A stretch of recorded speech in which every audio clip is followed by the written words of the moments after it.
Hi, welcome to Richard Kabili YouTube channel, and for today's tutorial, I will be teaching you on how to change voice and speech on iPhone X. But first, kindly subscribe to this channel and don't forget to hit the subscribe button and the bell to notify you for the new updates. And let's start. Using your iPhone X, from your home screen first, go to Settings. Then in the settings, scroll down and find the accessibility, then tap. Then after that, in the accessibility, go to vision section, then tap the voiceover. Then after that, in the voiceover, scroll down and tap the speech. Then after that, in the speech, just tap the voice.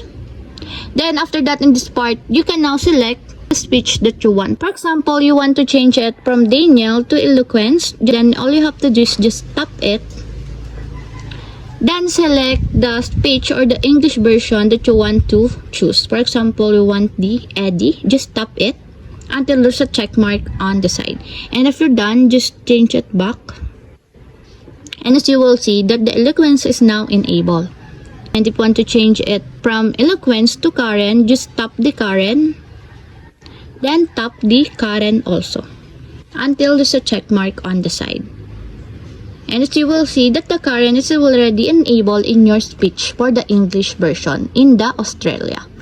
And that's it. We have successfully changed voice and speech on iPhone X. If you have a question, can you comment down below, and don't forget to hit the subscribe button and the bell to notify you for the new updates.